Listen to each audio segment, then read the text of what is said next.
Hey, welcome back to the James Show. News Talk 820 WBAP, now on FM at 93.3. You are not going to like this next story. Brandon Walton is back on from Texas Scorecard, and it's another horrible story that I saw on Texas Scorecard, but you got to know about it.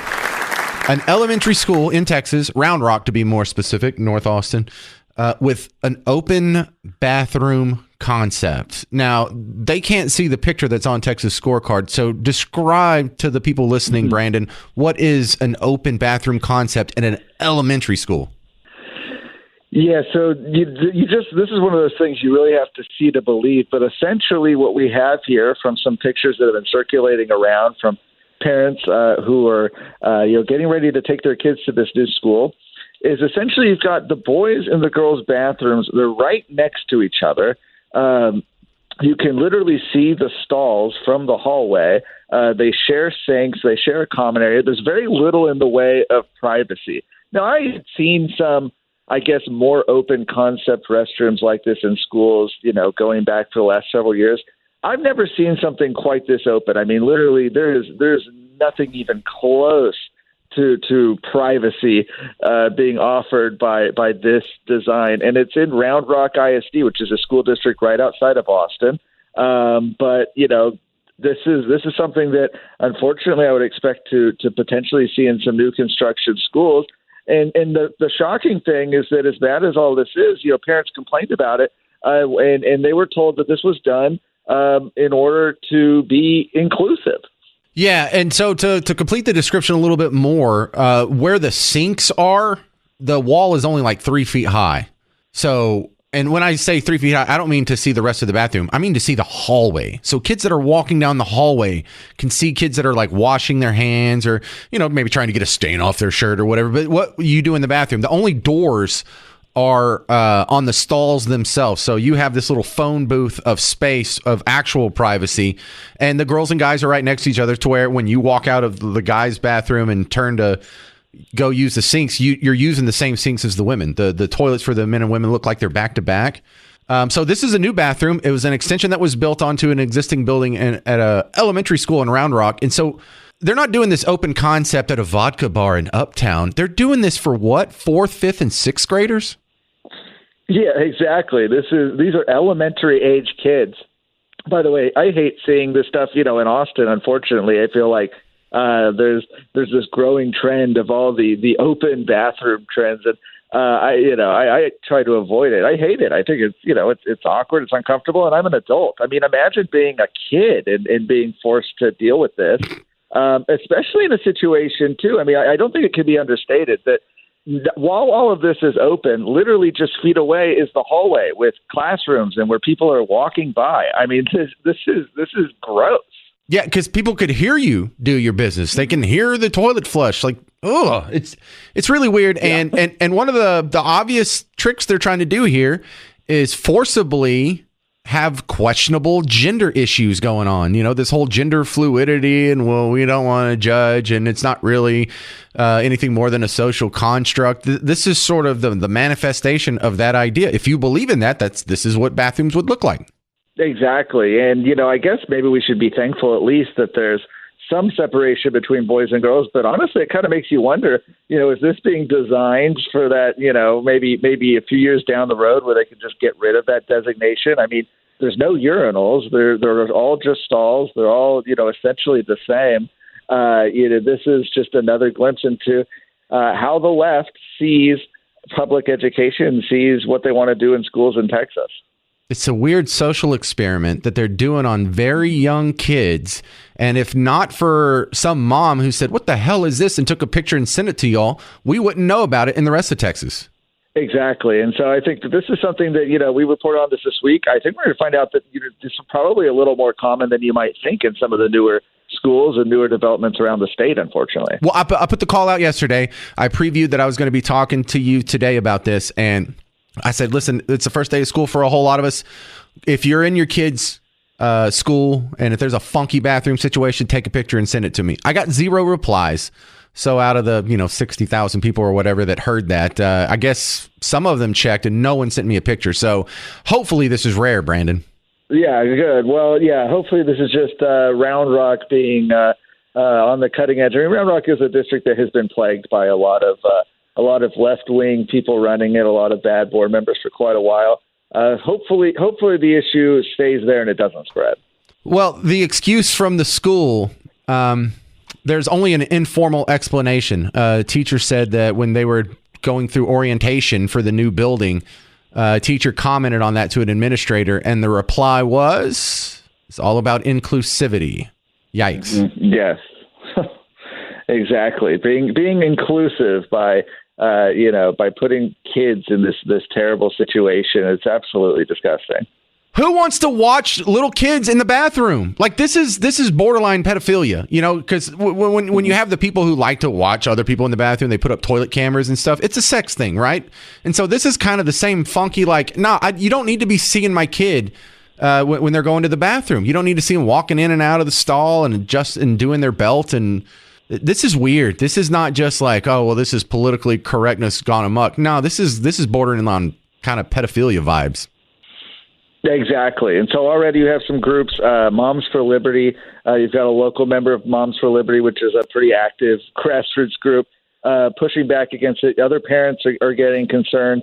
And so hopefully parents are pushing back there, and we'll be able to see the district make some changes on this. I mean, goodness, I don't think you have to be a Republican or a Democrat, frankly. I don't even see how this is a partisan issue. I think any parent would look at this and say, yeah, that doesn't make sense. See, this is why you got to go to TexasScorecard.com, people. I would not know this story if not for the work of Brandon Walton and his crew over there, TexasScorecard.com. Thank you, Brandon. Thank you. Now, let me ask you, Mom and Dad, you be cool if your kids went to a school that had an open bathroom concept? You want everyone to just walking by in the hall see your little girl go into the bathroom dealing with her bodily functions? This is just, they call you weird. JD Vance is weird. No, this is weird. This is weird. Wanting to see a fourth grader do 800-288-9227. Well, the question is, like, if you saw that in your kid's bathroom, in your kid's school, what would you even do? 800-288-9227. 800-288-9227. Man, how are you supposed to get a girlfriend with the open bathroom concept? This is The James Show. News Talk 820 WBAP, now on FM at 93.3. Hey there, welcome back to The James Show. News Talk 820 WBAP, now on FM at 93.3. An elementary school in Round Rock for 4th, 5th, and 6th graders added a new extension to one of their buildings that has an open bathroom concept. Some of the parents aren't very happy about it.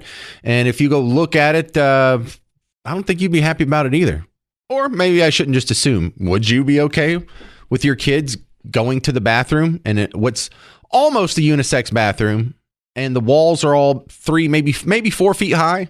So the people walking in the hallway can still just look in the bathroom and see you washing your hands. There's a door on the stalls, thank God, but the rest of it's open to the public. I don't think I'd be that cool with that. What do you think? 800-288-9227. 800-288-9227. Mike in Fort Worth, you're on WBAP. What do you think about the open bathroom concept in an elementary school? Well, I'm a contractor that does a lot of schoolwork, and several years ago we built and we added on to a school over the summer, and we built some of those facilities. Well, the following summer we went back and changed them back into a conventional bathroom because they were having too much intermingling amongst the kids. Whoa. So you've already seen this? Where was this? I don't want to say because probably for the best. I got a lot of right-wing brothers and we right. No, understandable. Probably I shouldn't even ask, really. But tell me the problems with it. So they got rid of it after 1 year, huh? Yeah, 1 school year. Yeah, so I can already see some of the problems. Like if you have a bully, you can't get away from them, even if you go to the bathroom. If you have go ahead. This was more of a boy-girl thing because it was a junior high. And they were doing stuff? Oh man. Okay. That's kind of what I was worried about, but I didn't think about it because this is elementary school. I just assume no fourth graders are going to do that. I was thinking about, like if you have a creepy kid that likes your daughter and follows her around, she used to be able to go to the bathroom to escape and now she can't. It just seems like such a bad idea. I can't believe people even tried this, but it's very interesting to see that you saw it already and it didn't work. So it's not just hypotheticals. Mike actually has experience. Thank you, Mike, for calling. Sure. Let's try Kevin and Rowlett. You're next up on the James Show on WBAP. What do you think about the open bathroom concept, sir? Well, I'm with you. I think it borders on pedophilia, and I think a lot of the sexual things that we're doing to kids these days all links back to that. But I was in a school in the 70s, an experimental school in Bedford, and it was a round school with a concept where there was no walls. The library was in the middle. And so if you can imagine, I had ADHD bad before it was known as ADHD. I was just a hyper kid and easily distracted. And can you imagine what I went through every day going to school and having people, you can see all the people in the hallways, in the other classrooms. You could hear the other teachers. That sounds so bad. That sounds it was horrible. Okay. How long did that last? Did they put up walls the next year? Yeah, I think it lasted like 1 year. I can't imagine them thinking that this is a good idea and parents letting this go on for more than a year. I'm with that other guy. I bet they're going to be closing those things up pretty quick. Yeah, I just know if I had a daughter, she would never use that bathroom. She would just hold it until she got to another building, or if there wasn't a better option, until she got home. There's just no bathrooms for girls in a scenario like this. Right. It's bad. It's bad all the way around. Right, and I'm not worried about the boys. I'm worried about the girls. They're the ones who are going to have the bigger problem with this. Thank you very much, Kevin and Rowlett. Let's try. I got time for one more. If you hurry, Jonathan and Granbury, what's up? You're on WBAP. Yeah, to me the elephant in the room is. So what happens at a public school when they have, events like every public school does, and you have all these adults and you have all the siblings of these children come in there? I mean, where do they go to the restroom at? I mean, I know the teachers probably have the teacher lounge and all that, but you're going to have all these adults and siblings in these. Now that you bring that up, that gets even weirder when you assume there's going to be some situations where you're mixing adults and kids in an open bathroom concept. Yeah, that makes it a little worse. Thanks for making it worse, Jonathan. All right, good call. We were kind of out of time there. 800-288-9227, 800-288-9227. I didn't expect to get any calls of people liking the open bathroom concept for like an 8-year-old, 9-year-old child, but I was kind of hoping for one. Coming up next, we're going to talk a little foreign policy. Tensions are still rising with Iran and Israel. We have some ceasefire plans for Ukraine, all kinds of fun stuff going on the other side of the planet. You'll get caught up on it in about 7 minutes on The James Show. News Talk 820 WBAP, now on FM at 93.3.